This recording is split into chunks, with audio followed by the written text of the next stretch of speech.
Mesdames et messieurs, c'est l'heure de vous informer. Bienvenue à ce journal rétrospectif sur Vert Pâturage Télévision. Compatriotes, mesdames et messieurs, le conflit armé en République démocratique du Congo est caractérisé par sa forte dimension internationale avec l'intervention directe du Rwanda, de l'Ouganda et du Burundi et l'implication des pays de la SADC et de l'EAC.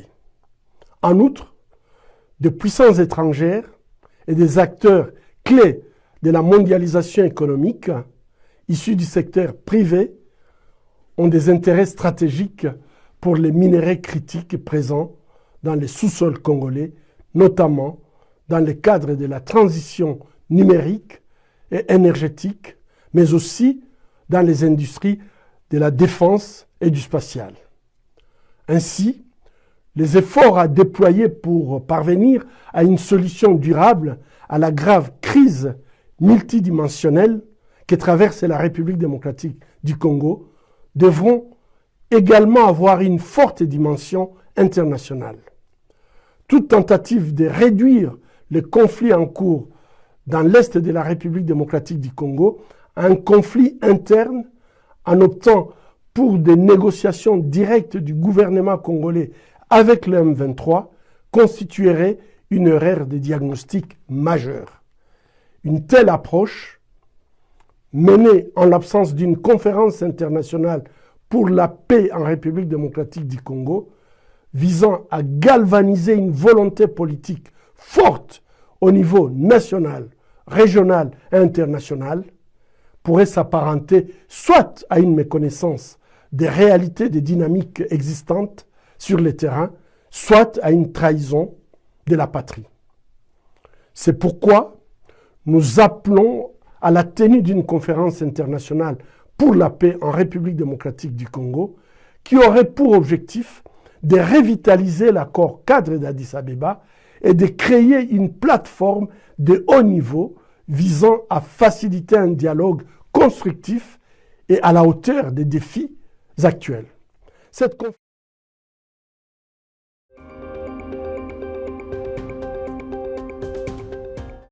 L'Union européenne a rendu publiques les sanctions individuelles imposées à certains chefs militaires rwandais et aux dirigeants du mouvement rebelle M23 pour leur contribution à la déstabilisation de l'Est de la République démocratique du Congo. Il s'agit entre autres de Bertrand Bisimwa, chef politique du M23 et coordonnateur adjoint AFC M23. Joseph Bahati Musanga, gouverneur M23 au Nord Kivu, est sanctionné par les Européens. En raison de sa position de leader au sein du M23, Joseph Musanga il est impliqué dans la planification, la direction ou la commission d'actes constituant des graves violations des droits humains en RDC. Il est également responsable du maintien du conflit armé, de l'instabilité et de l'insécurité en RDC. Ruki Karusisi, commandant des forces spéciales rwandaises récemment remplacé. Désiré Rukomera, des nationalités rwandaises chargé de recrutement et propagande M23. John Imani Nzenze, de nationalité congolaise présenté comme responsable renseignement du M23. Eugène Kumbito, commandant 3e division RDF. Pascal Mourizi, commandant 2e division RDF. Jean Bosco Nzabonimpa, responsable finance M23 des nationalités congolaises. Francis Kamanzi, CEO des Rwanda Mines,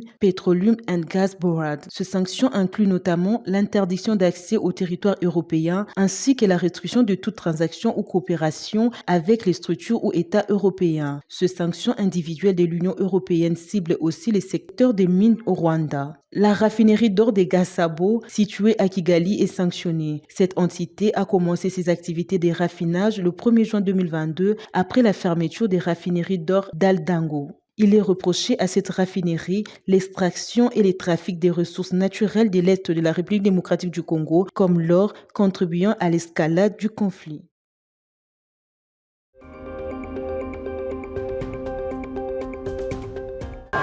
À Kikwit, deuxième étape de son périple du Grand Bandundu, Judith Soumino a tenu un meeting à la tribune du camp Singa en pleine ville de Kikwit devant une foule de milliers de personnes. Cette étape s'inscrit dans le cadre de sa tournée dans la province du Kwilu visant à mobiliser la population contre l'agression rwandaise orchestrée par ces supplétifs de l'AFC M23.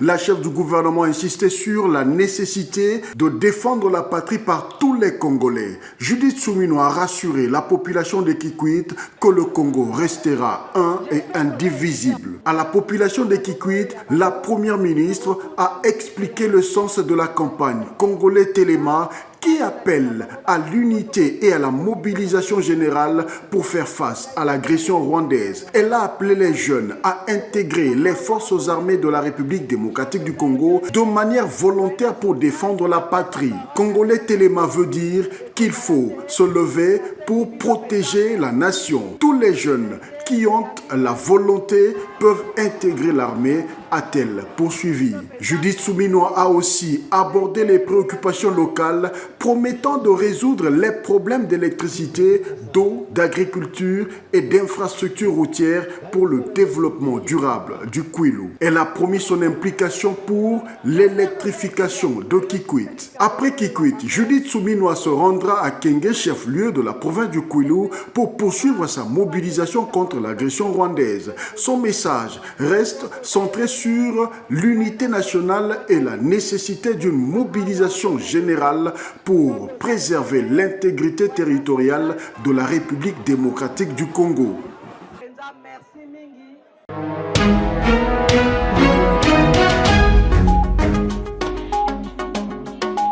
Au cours de cette réunion ministérielle conjointe, Communauté de développement de l'Afrique australe SADC et des États de l'Afrique de l'Est EAC, co-présidée à Harare au Zimbabwe par le ministre des Affaires étrangères et du commerce international du Zimbabwe et son homologue kenyan en charge de l'intégration régionale, a examiné, délibéré et adopté le rapport de la réunion conjointe de chefs d'état-major de forces de défense des pays membres des deux blocs régionaux tenus le 24 février à Dar es Salaam en Tanzanie. L'objectif consistait à faire le suivi de l'application sur le terrain des directives du sommet mixte EAC-SADC à Dar es Salaam pour l'aboutissement d'une paix durable dans l'est de la République démocratique du Congo. La RDC a été représentée à ces assises par une forte délégation gouvernementale composée de vice-premiers ministres de la Défense nationale et des anciens combattants, Guy Kabombo Mwadianvita, la ministre d'État, ministre des Affaires étrangères, Thérèse Kaikwamba Wagner, et du ministre de l'Intégration régionale, Didier Mazenga Mukianzu, qui participaient à ces travaux. Et il a été question, pendant les 8 jours que nous avions passés ici, de discuter sur la mise en application des décisions prises par les chefs d'État et de gouvernement. Nous avions participé ici et nous avions validé les documents des experts militaires qui nous a été présentés et que nous allons soumettre aux chefs d'État et de gouvernement qui vont incessamment convoquer les sommets pour enfin avancer, notamment et prendre des dispositions pour un cessez-le-feu immédiat et permettre aux chefs d'état-major généraux d'accéder à la partie est de la République démocratique du Congo, ouvrir les couloirs humanitaires et aussi la nomination de 2 médiateurs qui vont se joindre au processus de Nairobi pour que cette fois-là, les facilitateurs puissent se retrouver et commencer le travail. Signalons que ces réunions sont organisées en perspective d'un sommet mixte de chefs d'État et de gouvernement de l'EAC-SADC dans les tout prochains jours.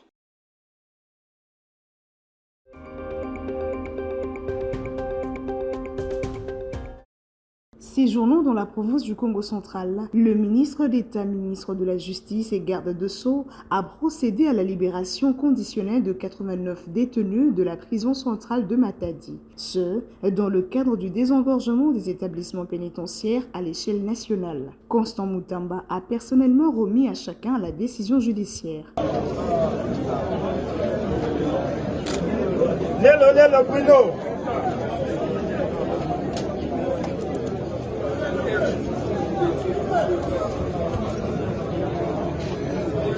Bangu Roger.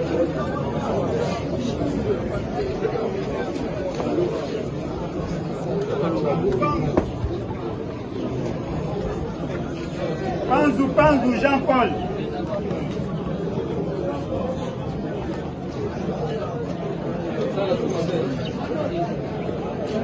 Mtiedika. Mtiedika. Certains prisonniers restants trouvés sur place ont aussi plaidé leur cause tout en décriant les conditions de détention. Nous sommes restés. Nous sommes des militaires. Nous avons passé plus de 3 ans ici, mais sans jugement. Les ministres ne font que libérer les civils. Pour nous les militaires, il n'y dit absolument rien. Nous sommes fatigués car nous sommes des innocents et nous pourrissons ici sans jugement. Que le ministre règle nos cas. Notez que ces 89 bénéficiaires ont quitté la prison le même jour.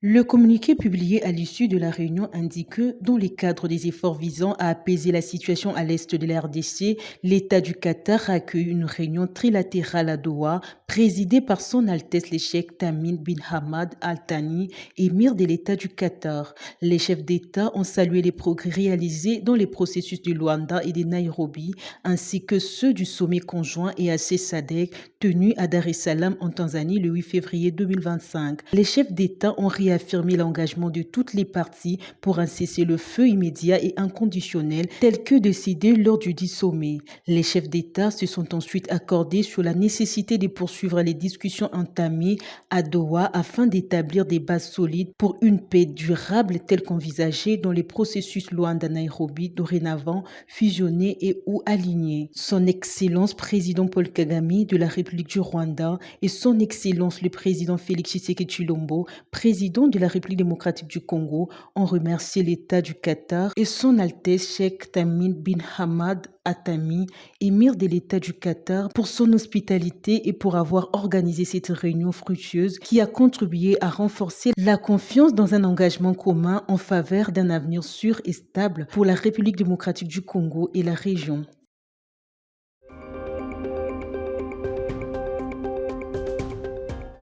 Cette audience avec l'honorable président du Sénat s'inscrit dans le cadre des rencontres périodiques que le programme des Nations Unies pour le développement et le Sénat ont afin de faire le point de l'évolution de notre partenariat qui date de plusieurs années.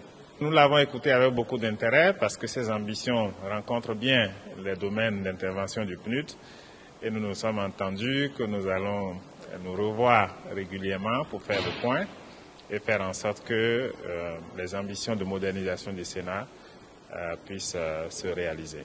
Vous savez, le Sénat et le PNUD sont des partenaires de longue date et nous avons fait beaucoup de choses utiles par le passé, notamment en matière d'installation d'un centre de ressources numériques à l'intérieur du Sénat pour faciliter le travail de l'administration. Nous avons aussi ensemble mis en place un système de transcription simultanée des sessions du Sénat pour faciliter le travail au niveau des comptes rendus. Nous avons aussi élaboré le manuel de procédure du Sénat afin d'améliorer les processus de travail, renforcer la redevabilité et aussi moderniser l'administration. Alors, aujourd'hui, l'honorable président a eu l'occasion de nous expliquer un peu sa vision à la tête du Sénat. Il a partagé avec nous ses ambitions de modernisation du Sénat, de l'administration du Sénat et de comment il envisage aussi renforcer le dialogue entre le Sénat et les institutions provinciales, notamment les assemblées provinciales, parce que le Sénat a un mandat dans ce sens.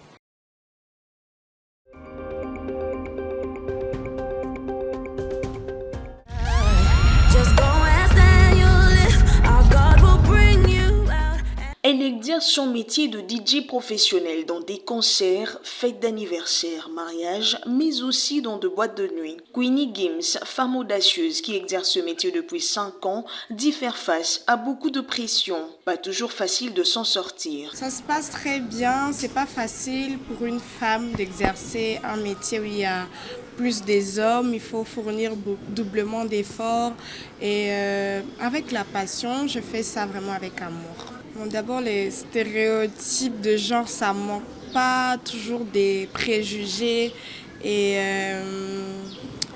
Je me dis que ce que je le fais avec amour, mais aussi je le fais avec principe et j'ai des valeurs que je respecte.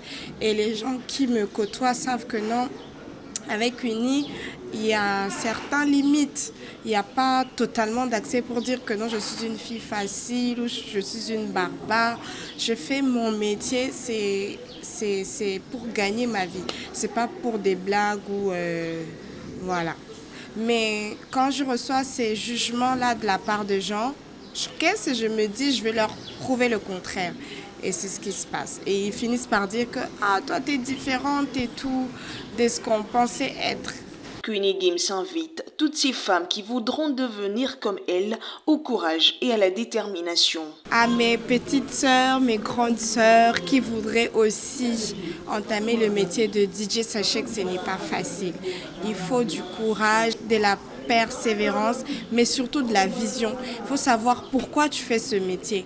Pas seulement pour t'afficher et tout, danser, tout ça. Il faut avoir une vision derrière ce que tu veux faire. Et aussi l'amour du travail. Soulignons que de nos jours, la femme est bannie de restrictions et se dit prête à embrasser n'importe quel métier.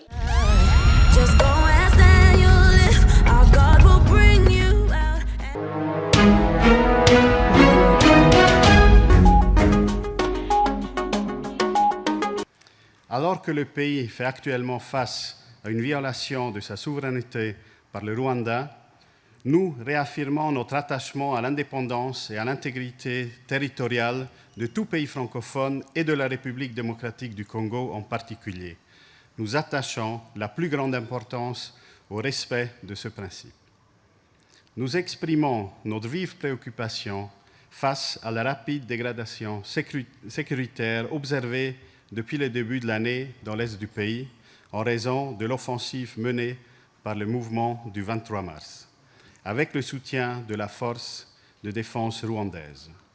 Cette offensive a conduit à la prise de contrôle principalement des villes de Goma et Bukavu, chefs-lieux du Nord et du Sud Kivu, les 28 janvier et 14 février 2025.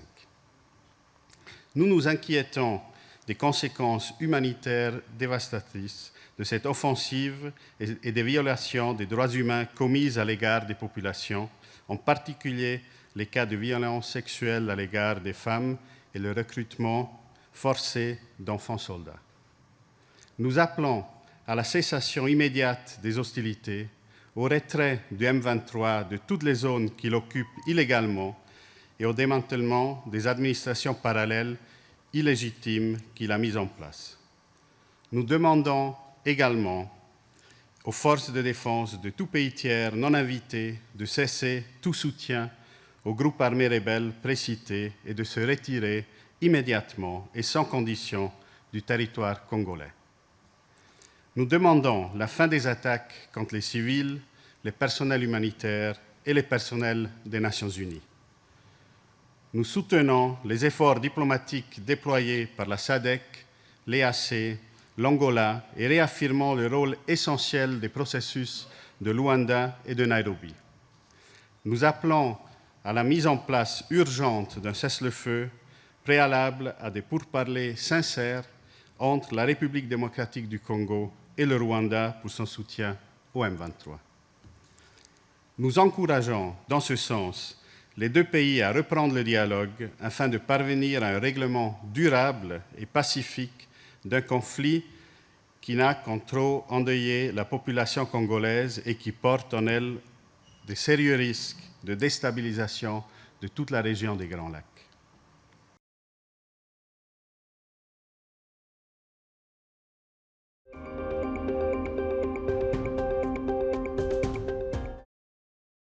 La coalition Sanko-ECC poursuit son initiative intitulée Pacte social pour la paix et le bien vivre ensemble en République démocratique du Congo dans les Grands Lacs. Une délégation a donc rencontré le vice-premier ministre, ministre des Affaires étrangères de la Belgique. Ensemble, ils ont abordé la situation sécuritaire et humanitaire à l'est du pays. Le ministre belge Maxime Prévost a salué cette initiative des confessions religieuses. Je cite, « C'est une initiative de dialogue à saisir pour renforcer la cohésion et aborder les causes profondes du conflit dans l'est de la RDC. Une démarche ouverte et inclusive qui s'inscrit dans l'ordre constitutionnel. » Fin de citation. La délégation congolaise était composée de Monseigneur Fulgence Omutena et Monseigneur Donatien Cholet pour la Sanko, ainsi que le révérend André Bokundo à Bolikabe et le révérend Eric Senga pour l'ECC, et enfin Didier Moumengi, coordonnateur général du secrétariat technique du Pacte social pour la paix. Notez que cette rencontre intervient au lendemain de l'échange entre la délégation de cette coalition et le président français Emmanuel Macron, qui s'est engagé à soutenir cette initiative.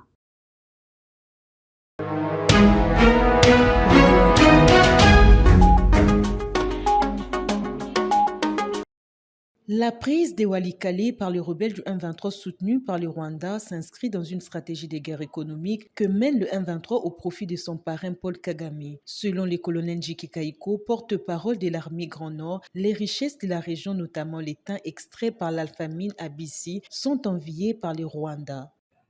Vous voyez cette précipitation de l'ennemi vers Walikale, plus précisément à alphamine et Abissi.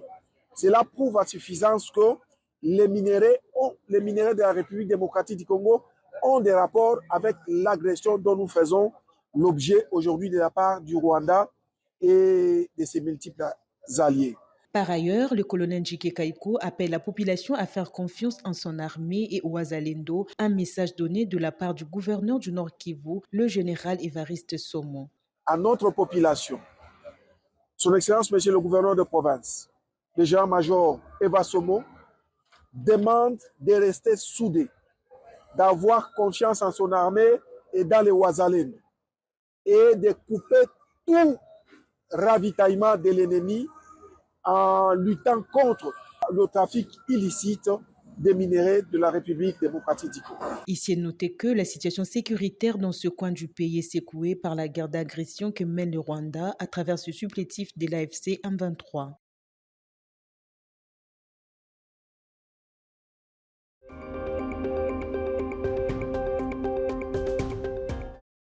L'usine Ambwepukuta a choisi la couture pour se rendre utile à la société. Chaque tissu qui passe par ses mains est mis en valeur à la grande satisfaction de sa clientèle. Ici, l'usine nous relate sa petite histoire d'amour avec la couture. Bon, disons toute petite, j'aimais jouer avec les poupées.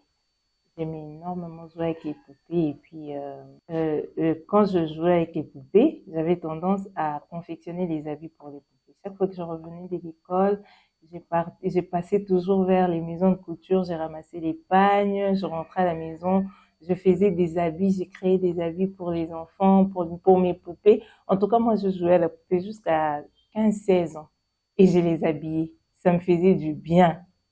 Et puis, un jour arrivé, je crois quand je devrais franchir l'option, je devrais choisir ce que j'aimerais faire, j'ai demandé à ma mère, qu'est-ce que je peux faire? Maman m'a dit, fais ce qui te passionne le plus.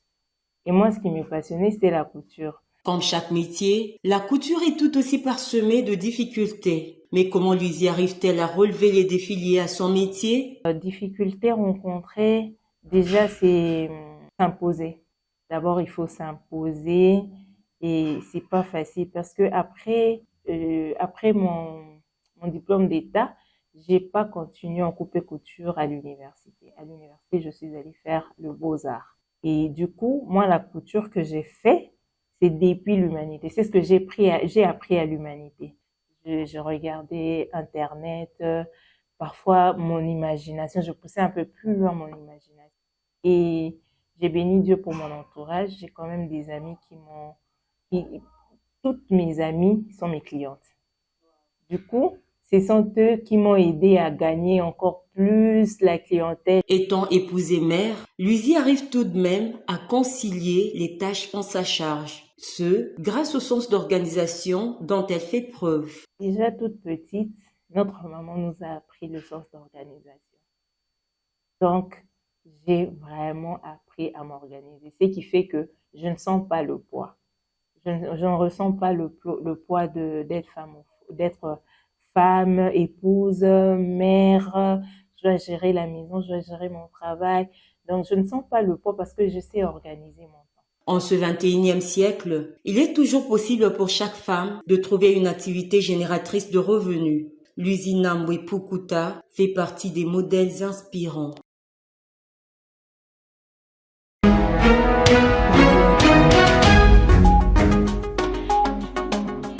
Je pense que, encore une fois, nous sommes dans une logique où nous sommes tous mis à l'épreuve par rapport à ce que nous disons et ce que nous faisons. Il y a eu beaucoup de promesses, il y a eu beaucoup d'engagements, il y a eu beaucoup de concessions, et ça je le dis surtout en tant que responsable au niveau du gouvernement de la République démocratique du Congo. Nous allons évidemment voir si le M23 va se retirer de Walikale et si le M23 s'inscrit donc dans une logique justement de privilégier le dialogue, de privilégier la paix et surtout de privilégier les vies humaines qui jusqu'à présent n'ont pas vraiment fait état de considération prioritaire. Donc nous espérons que cela se traduise dans des actions concrètes, mais en tout cas c'est une déclaration dont je viens de prendre connaissance. Il faut évidemment observer comment cela va se matérialiser. Encore une fois, nous en avons toujours fait la preuve. La République démocratique du Congo est en train de chercher la paix à travers le dialogue. Moi-même, j'ai participé pendant plus de 7 mois au processus de Luanda. Nous étions à Luanda le 14 décembre pour conclure les négociations d'un accord bilatéral entre la RDC et le Rwanda. Le président de la République était à Luanda le 15 décembre. Le président de la République était à toutes les rencontres internationales et régionales pour manifester sa disponibilité. C'est une disponibilité qui persiste et nous espérons que le M23 est maintenant épris aussi du même sentiment, surtout d'empathie vis-à-vis des populations civiles, et qu'il va aussi maintenant faire suivre ou répondre à ces promesses, si vous voulez, avec des actes concrets.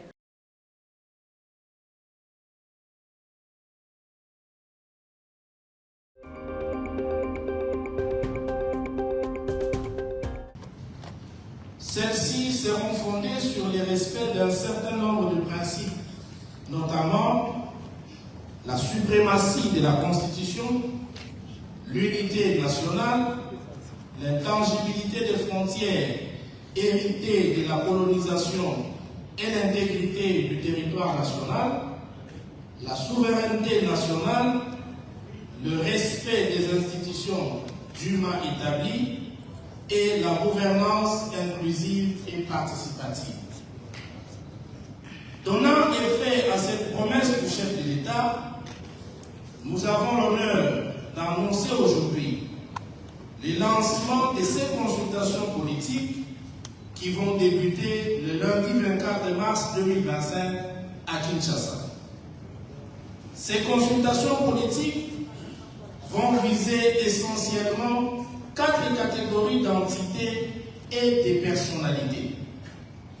1. La majorité parlementaire réunie au sein de l'Union sacrée de la nation. Celle-ci comprend les regroupements et partis politiques de la majorité ayant adhéré à la vision du chef de l'État à l'issue des élections de décembre 2023. 2. Les partis et regroupements politiques de l'opposition, tant parlementaires qu'extra-parlementaires. 3. La société civile dans toute sa diversité. 4. Les personnalités. Il s'agit des femmes et des hommes qui, en raison de leur expérience et connaissances, de leurs initiatives et actes, ont eu à apporter et ou apportent une contribution significative au rayonnement positif de notre pays.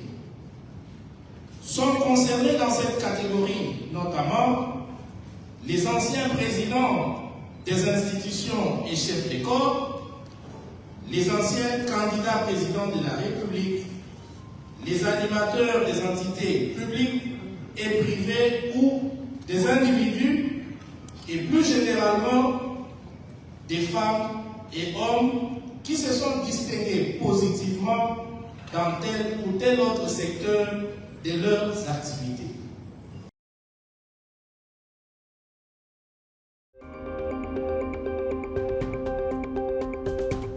Figure incontournable des années 70, George Foreman avait marqué l'histoire du noble art par sa puissance, sa présence et son palmarès. Texan d'origine, il avait débuté sa carrière en fanfare en remportant l'or olympique avant de terrasser Joe Frazier en 1973 pour s'emparer du titre de champion du monde de poids lourd. Mais c'est sa défaite mythique face à Muhammad Ali lors du célèbre Rumble in the Jungle à Kinshasa en 1974 qui reste gravé dans les mémoires. Ce soir-là, Foreman perdait son titre mais entrait tout de même dans l'histoire.